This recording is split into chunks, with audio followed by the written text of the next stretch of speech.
everyone. Welcome to the Meditation Museum. So glad that you could make it on this beautiful day on Thursday, in which we have a lot to talk about when it comes on to the way we show up in our lives, but the way we show up also for our country. I'm Sister Jenna, and you are in one of the most profoundly beautiful spaces in Washington, D.C. You agree with me? Yes, yes, yes.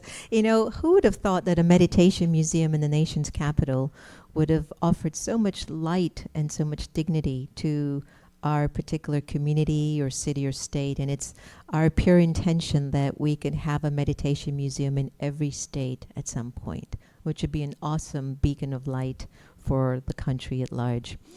We're gathering today by no coincidence. I mean, this was designed by the ethers. We planned this program about 2 months ago or so, and on a day like today, where we are grappling with what do these laws mean for us. And I was sharing with Kim that we generally have some book sign-ins and programs which we always have a wonderful, wonderful conversation on.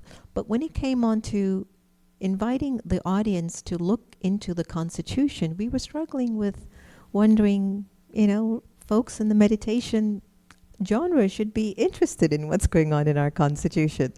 And so I thought that this was really no coincidence. There was no coincidence that on a day like today, we would have an expert, a lawyer, an author, somebody who's very passionate about the country, but also the well-being of her children's future, as to how do we understand who we are and why we show up here in this country and at this time. And so our speaker today will definitely highlight a lot of aspects of things that maybe we might have missed, maybe forgotten, or maybe just never knew. And I first came across Kim Wehle, who I had on the America Meditating Radio, and I loved the clarity and the simple way that she shared how to understand what these words mean in our Constitution. I was in California last week, and I opened up for Governor Newsom and Marianne Williamson, and in the opening was a meditation that I did entitled We the People. 2.5 years ago, while I was on a mountaintop in India, I looked at our Constitution. I even have a little book of the Constitution in my bag that I travel with. Who does that? Anyone here has a little book of the Constitution? Okay, you need to get a little book of the Constitution and put it in your bag. And I remembered looking over the Constitution, and I said, what do these words mean to me? What do they mean? And in the meditation that I comprised on that mountaintop, I used the meditation that it started off with We the People. But it was for us to experience that these words matter. And that without a system and without a structure, it's hard for us to find meaning or order. And when there isn't a structure and then there isn't a system, then we can be in very challenging times. And so I felt that it was important for us to have this dialogue, and I'd like us to continue to have this dialogue, because people in spiritual communities or involving communities need to be very proactive with what's going on around them. It's not the time to sit there and do nothing and meditate. This is a time for us to get up with our meditation and do something. So as we move into our conversation tonight, please take out your cell phones. Even those who might not have Apple and they have an Android, take them out. Put them on silence mode. But I would love for you to do the service of going to your social media. If you happen to have a Facebook account, tonight's conversation is being streamed live on Facebook, so that you can share it with your network of friends about the conversation that's going to happen today.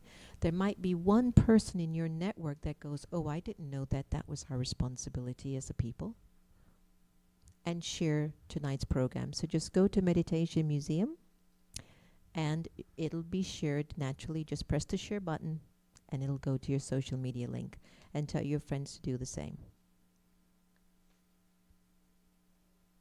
All right. So I'll give you a minute for that. And after Kim's talk and sharing of tonight, you will also have an opportunity to meet with her in the back for signing copies of her book and also asking her any questions that you might have. And before I get Kim up, I thought of playing a video for her to kind of get her rolling along the way. But let me just give you a little bit of an idea of who Kim is. She's an author, lawyer, media commentator, and tenured professor of law at the University of Baltimore School of Law. She was an Associate Independent Counsel in the Whitewater Investigation on the Kenneth Starr and an Assistant U.S. Attorney in Washington, D.C. Kim has been teaching and writing about the separation of powers doctrine in academic journals for over 10 years. Currently, she is a legal analyst for CBS News and BBC and has appeared on many news outlets, especially recently. If you've been following her on her Twitter handle, which is Kim Wehle, you will find that every day she's on the news talking about what she knows to be true in terms of the Constitution and our laws. And I'm sure she has a lot to say today. Also, she just released an article in The Hill, which was one of the most read articles. So if you go to The Hill and Google her, you will see the latest piece that Kim has just contributed. She clerked for a U.S. District Court judge in Washington, D.C. and has practiced law, in addition to teaching for over 25 years, including in the U.S. Supreme Court. So who we have with us is somebody who is very passionate about not only her own life, but her children and the country. And so I wanted to play this video for her because I know she's got some kids that she's thinking about for the future. So right after the video, Kim will go up and will take us into a nice conversation about what we need to know, who are we, and about her book, How to Read the Constitution. If you haven't gotten a copy, I really urge you to do so after the program to learn a little bit more. So, yes, I do actually. I have 4 children. I have 4 daughters, yeah. And thank you, Sister Jenna, for inviting me. Thank you for everyone for coming.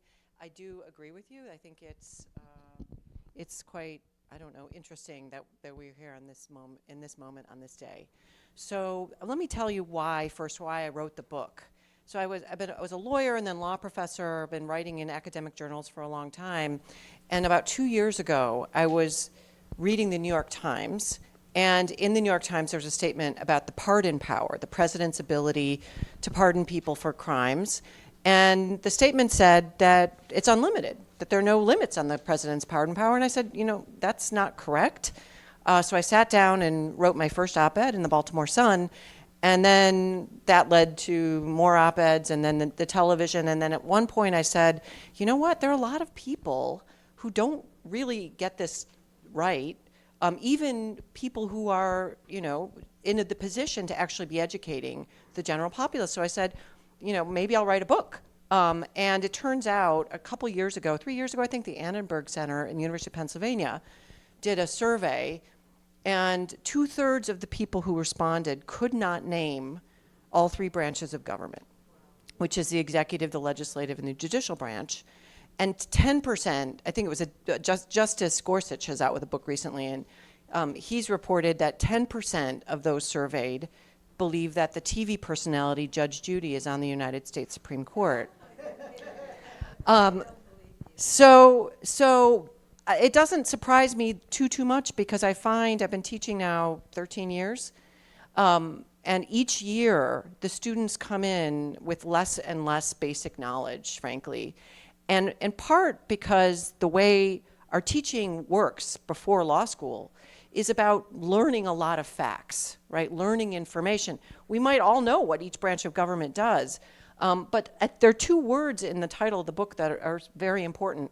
The first one is how to read the Constitution, right? We all know how to read. We're fortunate enough here to all know how to read. But when I say read, I mean a different kind of read. The Constitution, as I talk about in the book, it's like a poem or an old religious document. Every word has meaning, and the words can be ambiguous, and we have to think about what sources to draw upon, what the objectives of the Constitution are. So I tell my students, we're going to learn how to read in a completely different way. So that's number one. The other the other thing that's important in the title is the word why. And what the book tries to do is to teach people how to think about the Constitution for themselves. How I can tell my kids how to ride a bike for 13 weeks of a semester, but until they get on the bike and fall a few times and actually try to ride the bike, they're never going to ride the bike. So that's the objective of the book, is to empower people to understand their own Constitution. So there are generally two parts of the Constitution. I'll call them Axis 1 and Axis 2. Axis 2 is the one most people hear about, which are constitutional rights, right? So everyone in here, I'm sure, knows about the First Amendment, protecting free speech. We hear a lot about the Second Amendment right to bear arms and the confusion. But I want to ask, and I can't help myself but be a law professor here, if anyone would answer the question, what do you understand a right to be? What is a right? What would you define the word right to be? What is a right? Thank you. Just based on your common understanding, not legal, walking around, what do most people think? Being able, have the ability, right? Most people, I think that's actually a more accurate answer than I normally get. Often I get the answer, it's just something that you're entitled to. But it really is more being able. That's a terrific answer. And the reason that I say this is rights are actually tied to the ability to do something about them. So for example, we all believe we have a right to be in our home if you're paying rent and all that. So you show up one day and it's surrounded by police officers. Every entrance is blocked. What do you do? Any ideas? What do you do? Mm-hmm. Well, but they won't let you in. So the right is not there. What do you do? Any ideas? Call a lawyer? Well, so you'll take steps to enforce that right? You take steps to go to court to enforce the right. So I think the gentleman is absolutely right. It's the ability to do something. The right itself is only so good as it's enforced, right? So a piece of paper, the Constitution is a piece of paper. It does not give us a divine right to anything. It's about really a job description for government. That's all it is, right? So we've all had jobs or maybe even employed people. I use the example of a restaurant. My older girls have worked at a restaurant, right? So a restaurant owner could decide to hire only the most ethical people. And that's how that restaurant owner is going to make sure they make money. We all can sort of wonder if that's going to work. We can do our best to hire ethical people. But the restaurant owner probably also has rules for the employees.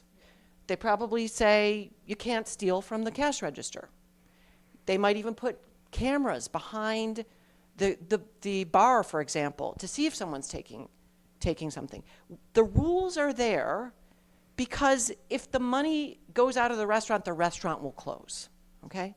So the reason the Constitution is so urgent in this moment, and the reason I completely agree with Sister Jenna that everyone needs to join hands in paying attention to this issue, is because the rules of the Constitution are not being enforced right now. If the rules are not enforced, then they cease to exist. If there's a stretch of a street with a speed camera, we slow down. We've all probably been in our car. All of a sudden, people are going 25 miles an hour. It's like, well, I better slow down too. And there's a speed camera, and then people speed up. It's enforcement of the rules that make the rules matter. Or there might be a corner where you can park your car and not get a ticket, even though it says it's no parking.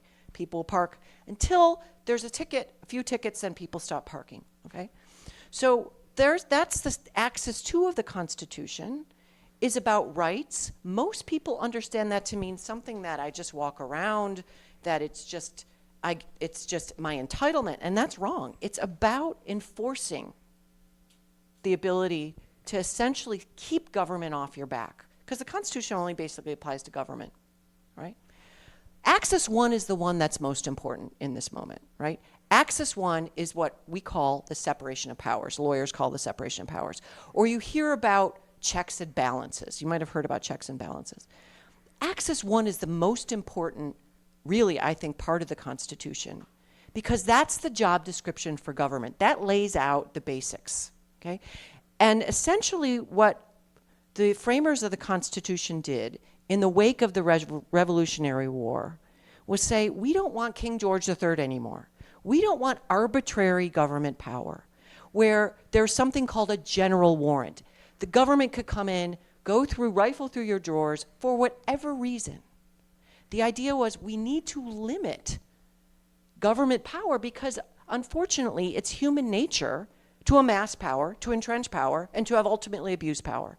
That we have to keep the job description clear, and we have to enforce the terms of the job description, because just like in a restaurant, you're not going to always get the most ethical people, even if you try really hard.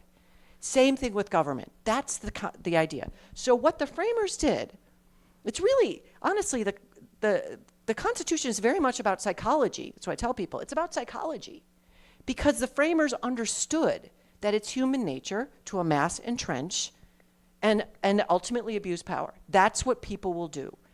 The Constitution is about that basic understanding. And the flip side is also the framers understood that it's regular people's, I think, or the framers would say, perhaps, it's the rest of us, we are inclined to not want to think about hard problems a whole lot because our lives are busy, and to look for easy answers that feel right to us. So there's a connection between an easy answer and a feeling, right? So we have, on the one hand, politicians who want to amass, entrench, and not want, but ultimately abuse power because they'll use whatever tools are in the toolbox. And on the other hand, we have people that don't really want to get too involved, want easy answers to complex problems, and are prone to leaders who promise easy answers to complex problems, okay? So the framers of the Constitution said, we don't want a king anymore, so we're going to take that job and we'll break it into three. Most organizations are hierarchical. There's a CEO, there's a president, there's a principal of a school, not the U.S. government. 3 branches, every branch gets their papers graded by the other 2 branches, right? So the presidency gets their papers graded by the courts, as we talked about. The presidency, in part, is the president is in charge of law enforcement. So in our example, police officers are acting badly, you go to the courts. The other way you check a president is Congress. We're seeing that in this moment. We saw it this morning. And we can talk about that. But the reason the Constitution in this moment is so vital, regardless of political party, and I said this in my piece today in The Hill, which, as Sister Jenna mentioned, was the #2 piece across the entire website, the #1 piece in sort of their political columns. This is not about red and blue. It's about preserving the institution of democracy where every branch gets its papers graded. The judicial branch gets its papers graded because the president appoints the judges and the Senate confirms them. Congress can pass laws that limit the kinds of things the judges can do under the law, right? So there are other ways. Likewise, Congress itself can be held to have acted unconstitutionally when they pass a law. That's the courts. Or the president can veto legislation. There are all kinds of ways that each branch gets their papers graded by the other branches, right? And we, the people, are ultimately the way that the papers get graded when it comes to an elected official in government, particularly now. So what I tell my students, the Constitution, I tell people, is not as baffling and overwhelming as people think. Ask yourself, okay, which of the 3 branches is the one I'm worried about right now? If it's the president, okay, go to the other 2 branches. Are the papers being graded by Congress? are the papers being graded by the judicial branch? We'll go back to that issue. If it's Congress, okay, how do I hold Congress accountable? It's either through the office of the presidency, the courts, or you vote them out of office, right? We the people. Likewise, if it's the courts, what can Congress do? What can the executive branch do? And those two function exclusively, in theory, through being elected, through we the people. In this particular moment, what has happened is that we've become so polarized and team-oriented, right? That it's like, I'm not a sports fan, but some of us might be. You know, I'm a Mets fan till my dying day, right? The idea is that it's team first. But imagine even for a Mets game, if all of a sudden it came out that the umpires were really being paid off or exclusively thinking about making sure the other team wins. What happens? Not only do the Mets fans get angry, but we start to lose faith in the game itself. If it's a little league game and you know that, the referee, the umpire is Joe Schmo's dad. You stop going, you pull your kid out. It's not fair. It doesn't make sense. If the rules are fair and the rules are enforced, we all invest in the process. We all feel like the process is legitimate. The example that I like to use is like a bridge. We imagine a bridge that was built in as our children showed us in the video, in 1787. Okay? The bridge is really old. The bridge is, old technology. There's a river rushing under the bridge. And there are police officers in blue uniforms on the bridge, and there are police officers in red uniforms on the bridge, right? So people, and the police officers in the red uniforms are really great with the red car drivers, and the police officers in the blue uniforms are really nice to the blue car drivers and mean to the other drivers, right? So the red, the blue, we're all fighting. We're vying over who should be on the bridge, who should be directing the traffic, the red or the blue, the red or the blue, the red or the blue. It's about winning direction on the traffic, direction of traffic on the bridge. Meanwhile, the bridge itself has been ignored. The bridge is corroding. The grouting is falling apart. The water is rushing. No one's paying attention to the bridge.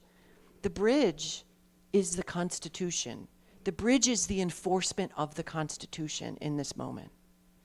And using my analogy, we all know, if the bridge collapses, are the red cars saved?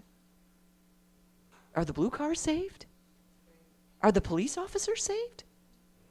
We all go down. We all go down, right? And back to my initial analogy about the framers, the Constitution being about psychology. When you have an office in this moment of the presidency that has unlimited power, maybe one day that person in power is on your team. They're a Mets fan, right? But maybe that mantle, and so it doesn't bother you that they have unlimited power. But maybe that baton, that power baton, then gets passed to a different team. And you're not on that team. And then that amount of power then can be used arbitrarily against you one day, because the office itself is unlimited. The office itself, none of us are going to live forever. The presidency will shift to different people, right? So we, the people, need to join hands and protect the integrity of the structure. What does that mean? That means accountability for everyone in office, regardless of whose team they're on. And also just the team metaphor, I think, has gotten a little out of hand, because essentially what the framers were doing was limiting the power of people in government. I ask my students, what's the difference between someone who wears a uniform and someone who does not, a police officer and someone who doesn't? The police officer has the power of the state to take people's liberty away, to put them in jail. I can't do that. None of us can do that. That would be kidnapping. We'd go to jail, right? That's the difference between government and regular people. The framers understood this. The Due Process Clause was added to the Constitution, but that had its basis in the Magna Carta, 14th century. It was the first written document that essentially the sort of there's hierarchy, lords in England said, listen, King, you have too much power. Let's come up with an agreement here. And that's called the Magna Carta. It's the first time the king's power was limited by the people. It was only the powerful people, just like was the case when the Constitution was ratified, right? It was white, male landowners that could vote. But they essentially said, we got to limit your power. One of the things in the Constitution, government can't take away life, can't take away liberty, can't execute you, cannot kill, cannot put you in jail arbitrarily, and can't take away your property without due process. You get to go to a neutral judge who can hold that person who put you in jail accountable. A neutral judge who can give you a fair hearing, and sometimes it doesn't work, but in theory we have it, a fair hearing to hold that police officer accountable so they don't have unlimited power. How then do we, the people, hold our government actors accountable through the Constitution? If you're following me, the Constitution is a piece of paper. It won't enforce itself. Another analogy I use, if you've ever had some work done on your home, you might have put a down payment on a contractor to come, but, renovate a bathroom, you give them $1,000. They do the demo and they leave. Your house is now a mess. It's worse than it started. You have a contract, they were supposed to do the work. The contract does not grow arms and legs and run out and get your $1,000 back, right? You have to enforce the contract in court. You have to file a lawsuit. So how do we enforce the contract that's essentially we the people's agreement for how our government has the privilege of exercising such massive power? That's what it is. We are giving government the privilege, and in exchange, we have the privilege. What is the privilege of we the people? To go to the polls and vote. That's how we do it. We educate ourselves, number one, which everyone is doing here by being here. So that's wonderful. We educate ourselves, and then we honor the privilege of our democratic system. Now, in this moment, I said I'd go back to the presidency, and we don't want to, just talk about that. We can talk about whatever people want to, but this really is a watershed moment, and that's how I started my piece today. Why is the presidency different in this moment? Why is it, we've had hard times before, we've seen struggles, we move through it. People say it'll all shake itself out, okay? A number of things. Number one is, if we go back to our analogy, right?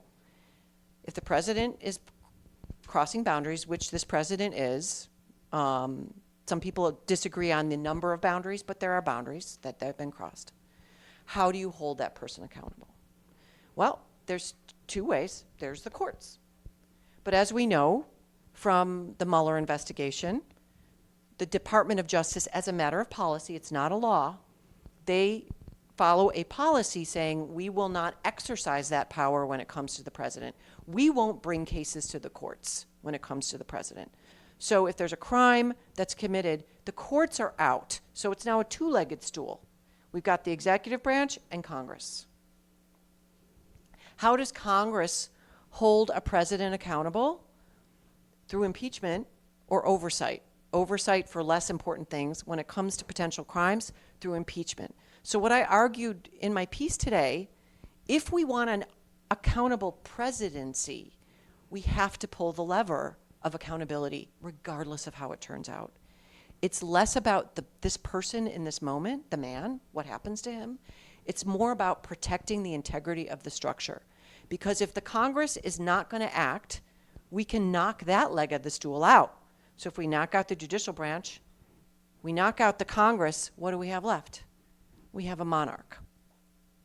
And when it comes to the psychology of power, as the framers understood, the psychology of people is to amass and entrench power and ultimately sometimes to abuse it, right? George Washington turned down being a king, but not everyone's going to do that. Just like we're not going to make sure that every person that we hire in the restaurant is going to be a good person, right? An person with integrity that's not going to take advantage of things. So the message that I am trying to portray on the media, in my writing, in a world in addition where there's a lot of interest in the daily news, the breaking news. You know, what did the 5-page summary, if you've been following any of this, summary say of the meeting on July 20th, or the telephone call on July 25th with the president and the president of Ukraine, or, you know, was the whistleblower biased, or, you know, none of this matters. Whether Joe Biden and Hunter Biden did something unseemly doesn't matter. Whether the whistleblower is a Democrat doesn't matter. I said this before this, what Hillary Clinton is doing as a private citizen does not matter. Whatever issue you care about privately, personally, it could be the environment, which is very serious. It could be healthcare. It could be poverty. All of these are very, very serious issues. If we have an unaccountable government where the presidency can blow down any stop sign, run through any red light, and never get a ticket, none of that matters. All of those issues become completely powerless. The energy behind all of those issues become powerless if a president can get to the point where people just disappear from the streets because you're not on my team. And that might not happen tomorrow. I'm not saying that happens with this presidency. But if there's no way to hold that kind of use of power accountable because we've just let the bridge corrode and collapse, then it's possible. With that level of power, you want, you know, green carbon gas emissions to be limited. I just don't think there's a lot of leverage there for those kinds of issues, or poverty, all these other issues we all deeply, deeply care about. We only can continue to live in what people call a free country, right? A free country, our liberties, our rights are only so good as we enforce them. And in this moment, the mechanism for enforcement is failing. There's a really excellent book by 2 professors at Harvard, and then I'll invite Sister Jenna up to have a conversation more about this, because I'm sure she has brilliant insights. But there's a great book called How Democracies Die by 2 law professors, or they're not law professors, they're I think history or political science professors from Harvard. And they trace not just American politics, including the Nixon administration, but they also trace democracies across the world. And actually, democracies are diminishing, functioning democracies are diminishing in the last couple decades. The numbers are going down across the globe. And they identify a handful of criteria. They include putting your own umpires on the other side, right? Put your own umpires in the game to determine who's accountable and who's not. That's number 1. Number 2 is you disparage and attack any criticism, even if it's legitimate. You deny it as fake, you deny facts. This is not this particular moment of this presidency. But this is historically the trend, right? Number 2. So you attack any criticism, any oversight. And number 3 is you instill violence through your rhetoric, right? So what I say to people, when people ask, can the government do that? I say that's the wrong question. The question isn't whether the government, or in this moment, or maybe we say 10 years, the president in 10 years, can the president in 10 years do X? That's not the question. The question is, if the president does X, is there a consequence? If the answer to that question is no, the answer to the first question is yes. Without the consequence, they can do it. I'm a mother of 4. If there's a no jumping on the couch rule, and you let them jump one time, you are going to have a heck of a time enforcing that non-rule ever again, right? Every time you go in there, they're jumping again because they know they're smart. You didn't really mean that rule because you didn't enforce it. So thank you for being here and participating in the gift of being in a country where we, the people, actually govern ourselves. And so with that, we'll continue the conversation. Thank you.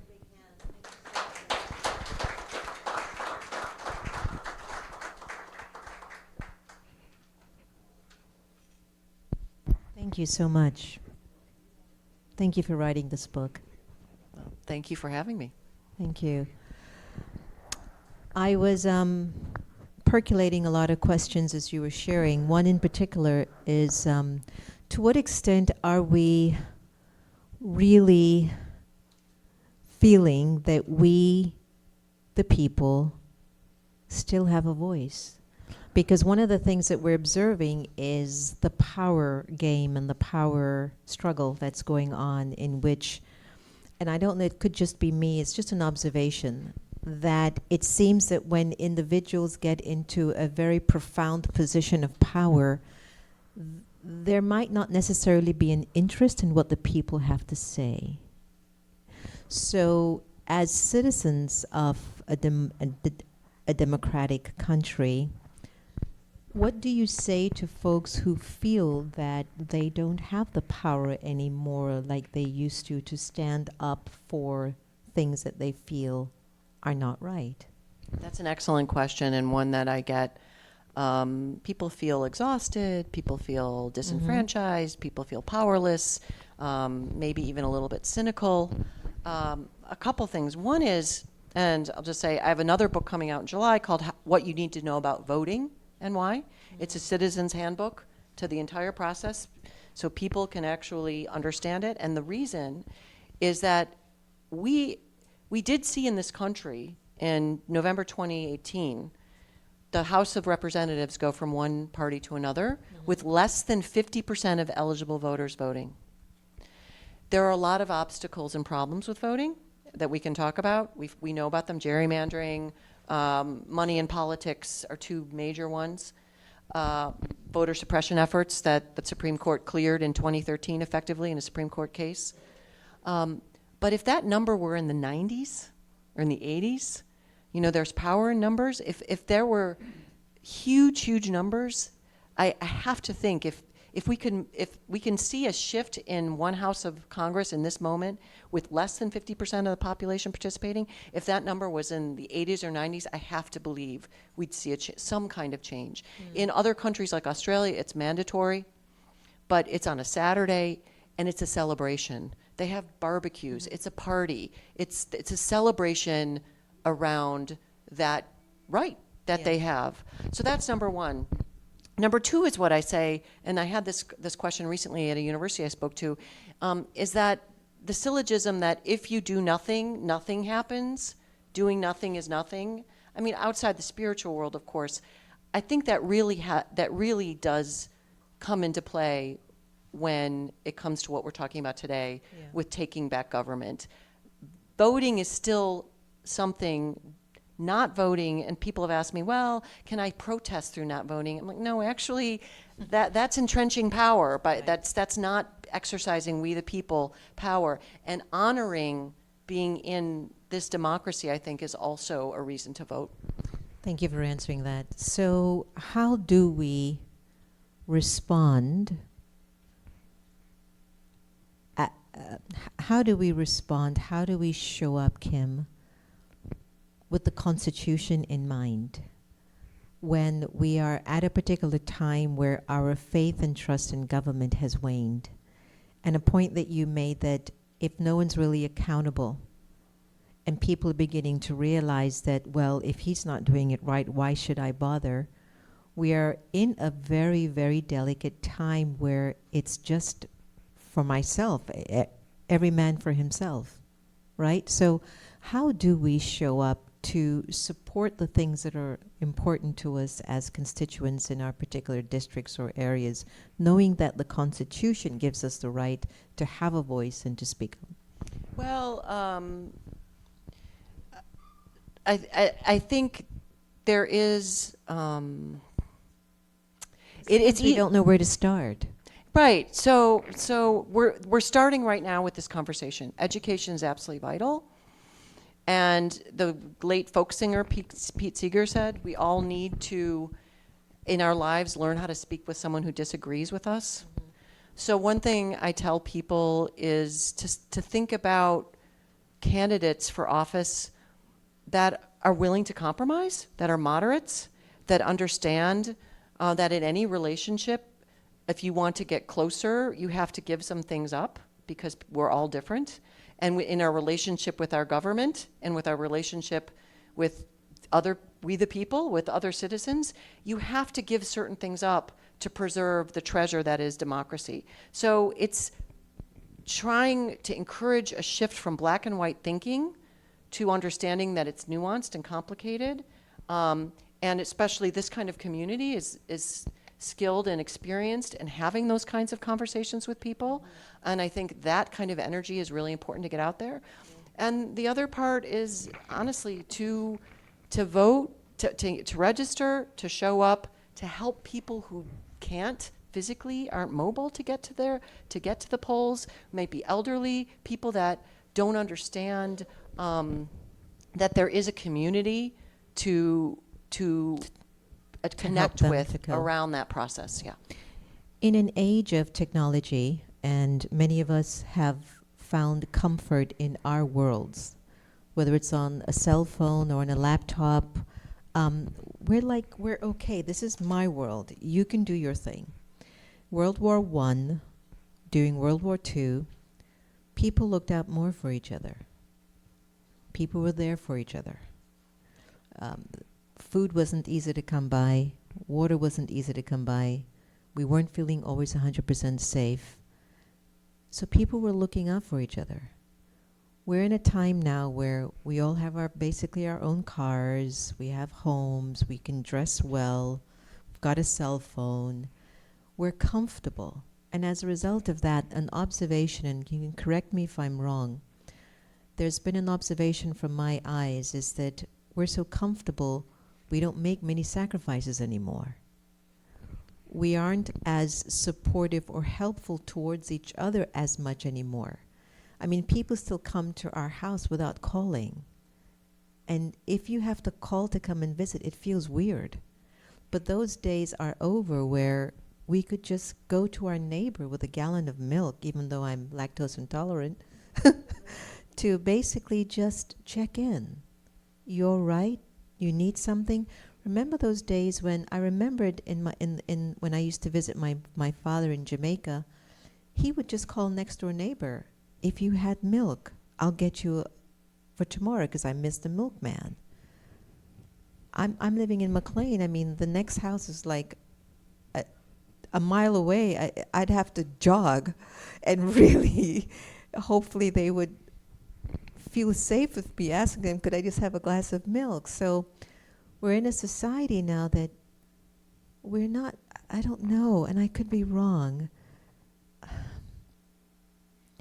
I don't see us showing up with that fierce kind of love and concern for the future generation. And I'm not discounting protests, but I'm talking about those small things that matter. Yeah, Does that make sense, my question? Very, very glad you raised that, because one thing I do talk about in the book is how we have laws and we have norms.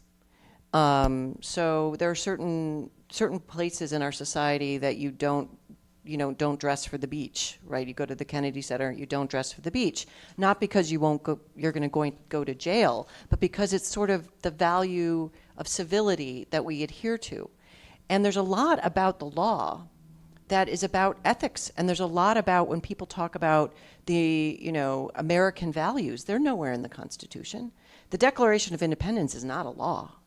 So when you talk about ideas like humility, the World War II generation, humility was an honorable thing. Now, it's narcissism in a way. Is every graduation speech, do what's best for you, follow your passion, and that's great. But there are, respect, honesty, hard work, integrity. I tell my own children, if you make every decision in your life based on integrity, from integrity, you might be unpopular. People might be mad at you. I get people mad at me on Twitter. I get people mad at me. Then that's your lighthouse. That value system, that discussion of values, has been not just missing from our government, right? There's the old school people, honestly, like Robert Mueller, World War, for veterans that adhere to the rules. That's missing, but it's also less and less in our everyday society. I don't know if it's because we don't kind of congregate in places of faith as regularly as maybe our parents and grandparents did in this country, but I, and we're so materialistic, and that becomes the thing that's valued, or the prestige of whatever your job is, or wherever college your kids are going to. But it's these soft norms or soft values that I talk about in the book. They're as important in holding up a government by we the people as the laws themselves. Do you ever feel afraid for our future, knowing what you know where the laws are concerned and what you're witnessing right now with the whole leadership of the country? I'm not talking about one person or one political party, but with everyone, including corporations, including science, including education. You ever get scared knowing what you know? I can speak not just for myself, but for other constitutional scholars I spoke to. There is a real chance of American democracy failing in our lifetime. It's not probable, but it's possible. That does scare people. I try not to live in that because I'm a fighter, and I feel that, as Martin Luther King Jr. said, and I'm paraphrasing, the arc of justice, or the arc of the universe bends towards justice. Mm-hmm. But of course, there are many places, including in this country, as you know, 1 in 5 children live in poverty. We have a lot of work to do here. There are many places on this planet where how we live has not been realized. But what I don't want to see is this country fall into darkness as well. And so this is a moment, a call to arms, to join hands as we the people, not we the Republicans, we the Democrats. It's we the people. I feel the same way as well, because, and that's why I feel that if we all begin to deepen our own spiritual resources within, we can show up just naturally. It's as if we would just naturally comply by the laws, because to me, law means things run in order. There's a balance. And so if I'm spiritually rich and full, then it's almost as if my thought process would automatically know I shouldn't give sorrow here. There must be a way that we can work this through. I've got some questions from the audience. What if presidents are put in power by elites to govern the country with foreign bankers' money? How can we trust voting when the government is still the ones who make decisions regardless what citizens vote for? Okay, so again, back to my analogy of the restaurant, we can't ensure that politicians are squeaky clean in terms of where their funding is, and we can talk about the campaign finance situation. It is problematic, and I don't want people to feel disillusioned here, but 90% of the population in this moment wants background checks on guns.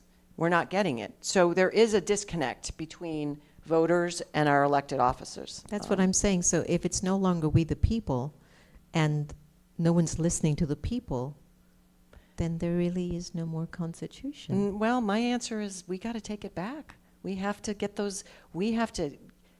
interested, get educated, and get engaged. So here's this question. Mm-hmm. I was raised in an environment that prohibited voting or any government relations. Now that I'm free from that environment, what advice do you have for taking steps to educate the person who's asking the question?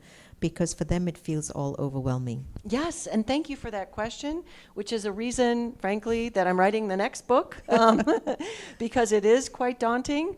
And I'll just give you, the audience, a little preview of what I learned. Number one is there's step one is registering, step two is voting. I call it the two-step, or 2 steps in a recipe. Just because you're registered doesn't mean you can vote on voting day. Just because you showed up to vote doesn't mean you're properly registered. If you have a driver's license, you're automatically registered if you got your driver's license after the date, which I don't have right now that the law was passed. But essentially, in the book as well, online there's information about all of your candidates. If you look to your state, your Secretary of State's website for your particular state, you will find links to all of that. Wonderful. And if you don't, League of Women Voters, there's a number of websites. I'm not sure if that one's current, but the book it comes out in July.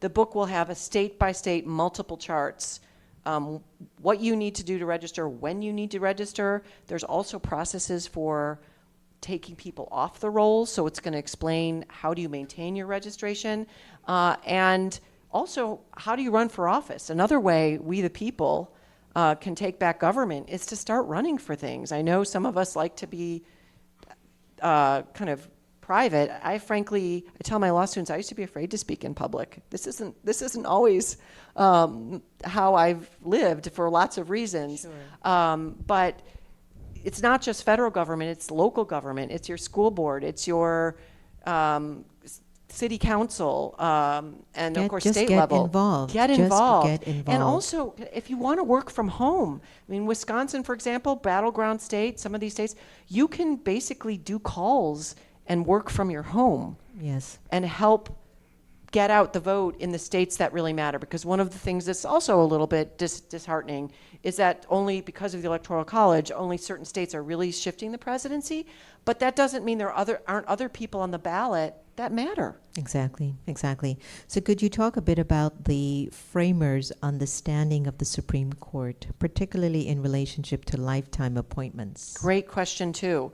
So the Constitution only actually creates the United States Supreme Court. It does not create any lower federal courts. So Congress creates those. So in theory, tomorrow, Congress could abolish every federal court except for the Supreme Court. And the Constitution does not state how many justices are on the Supreme Court. So it could just be one person that is the entire federal court apparatus. So the 9 justices are not set in stone. The reason that the framers created a Supreme Court or a court that does have, it's not exactly say life tenure, but they can only be removed on impeachment. That is basically assumes they're there for life. They're also salary protected, so Congress can't lower their salary out of retaliation. The reason, and they're kind of like little monarchs, is that the Congress wanted those decisions made, in theory, by neutral people that weren't worried about being reelected. They weren't going to say, listen, I better not let this juvenile out of jail because if I don't act tough on crime, then I won't get reelected.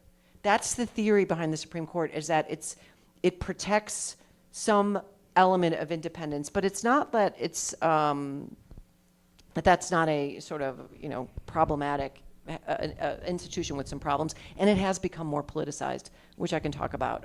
I think that's a problem too. And one of the things that is also problematic is the fact that people assume that there are judges that read strictly the Constitution and judges that don't.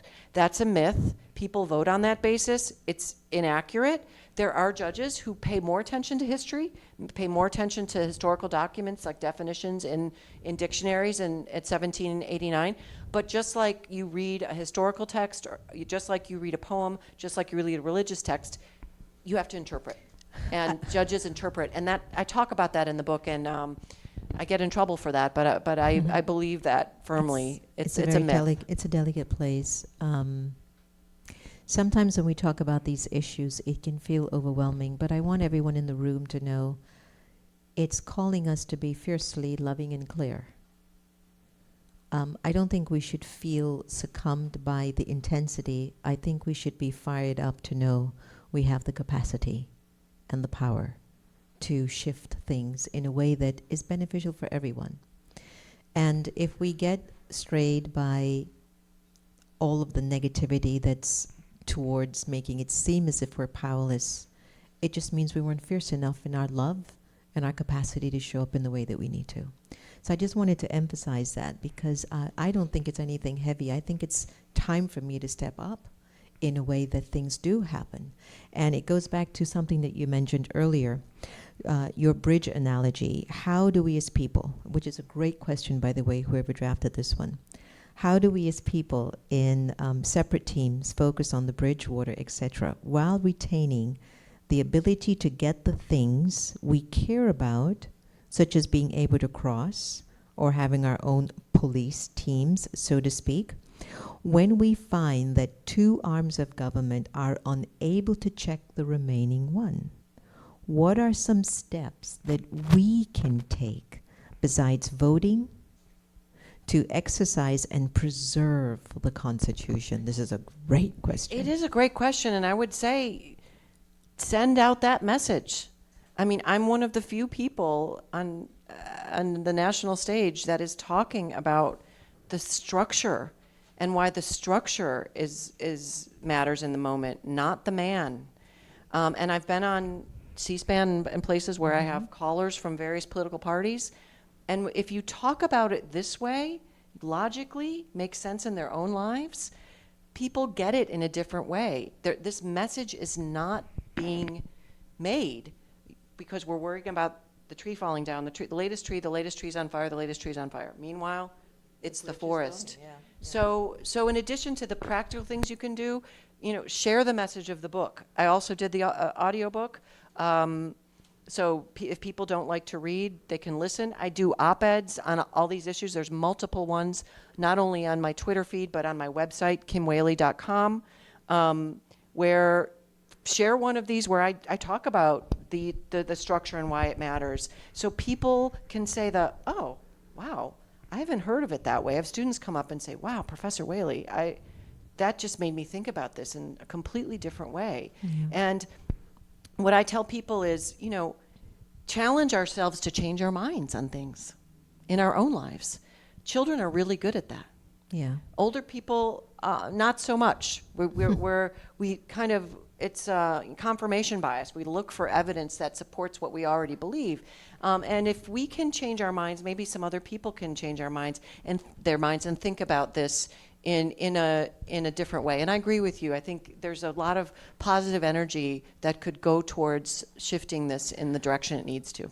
I would recommend that in the family, maybe once a week, maybe on a Sunday, contribute an hour or two and just pick up one aspect of the Constitution as a conversation in the family, like, what do you think? How do you feel we can do this? I feel that these are the times in which we need to know more. Now, millennials, young angels like we have in the front row here, they're like wired to know the right thing. Have you all been following Greta, this young girl with the climate change and climate crisis? Greta doesn't need to read the U.S. Constitution. She's like, what you're doing is right, right? She just gets it at a heart level. And I think that we are wasting a lot of time trying to intellectualize that something is wrong. Our hearts, our conscience, our spirit can feel something's not right. And as a result of that feeling, here's what I wish to contribute. Here's how I wish to show up. And the first thing I want to recommend, start to show up with your thoughts. Don't judge. Don't criticize. Don't complain. Just use that feeling that something's not right, and then begin to check into your specific areas, your specific passions, and then begin to turn to these leaders of your particular area and constituents. What can we do to make this right? I'm very concerned about this. And begin to have a dialogue. I'm just sharing that. I think it's really, really important. Here's one question which I think is really a big one too. This person works for the federal government, and the department that they work in is entrenched with nepotism, favoritism, and politics. Nothing is merit-based. I've met with leadership, and they listen, but nothing really ever changes. The cycle just seems endless and toxic. Please can you offer me some advice? Yeah, I've been in the federal government. I worked in the Justice Department. I worked for the Federal Trade Commission. And so I have firsthand experience with the polishing the pebble forever phenomenon, where things feel like it never changes. And that's inherent in any organization. I mean, my advice to a friend would be shift that energy somewhere else. There are problems with federal agencies. I teach about federal agencies, and there's a bureaucracy that is fairly well entrenched. I feel like most of the people are pretty committed to public service. But on a personal level, it might be time to take that expertise and experience and find someone that can appreciate it, where you can manifest. Thank you for that.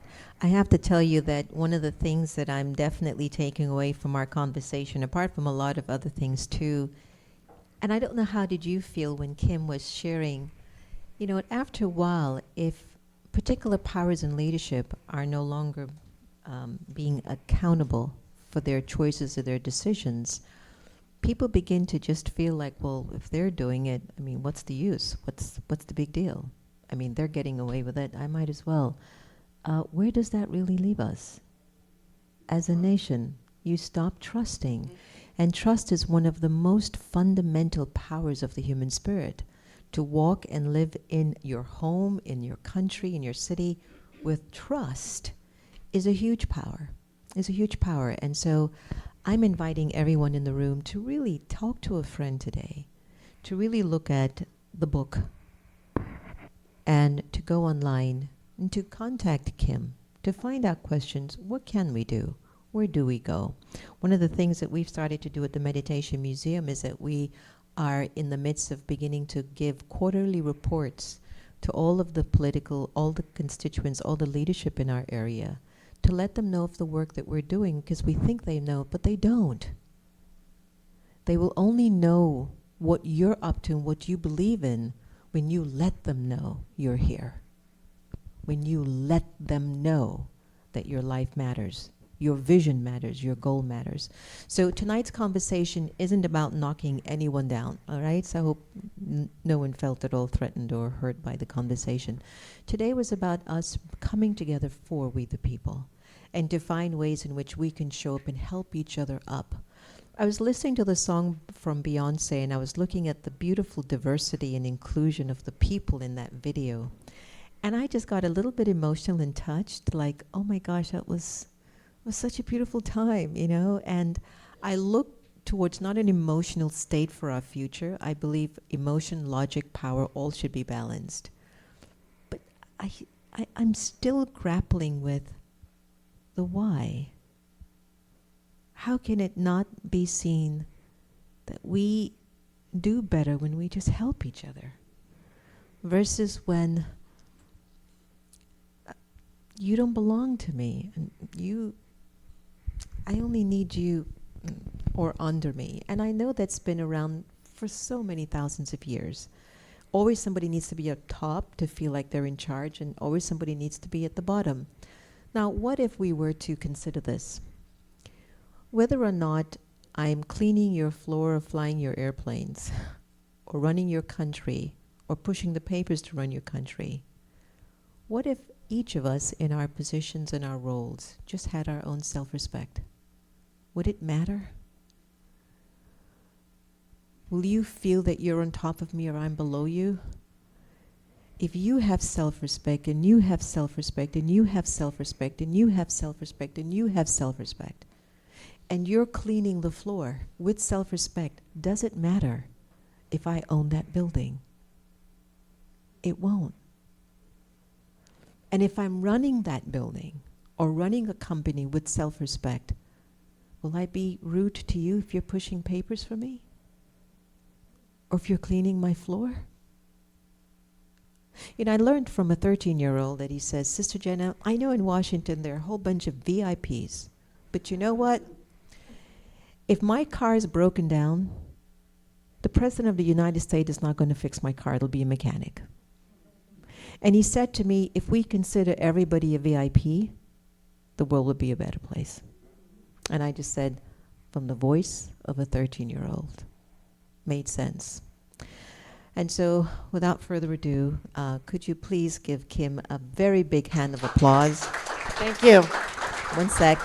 And we wanna thank Politics and Prose for sending us a box of books for you, because we weren't able to get it in time. And so we want to give a plug to Politics and Prose for supporting tonight as well. And please get a copy of the book.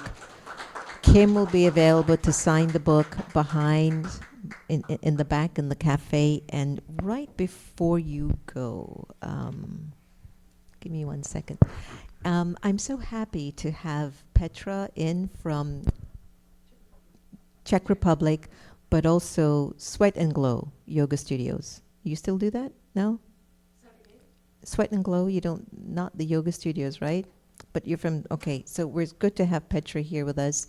I'm always touched by Zainab Al-Suwaj and her work for creating a lot of harmony and unity in various cultures.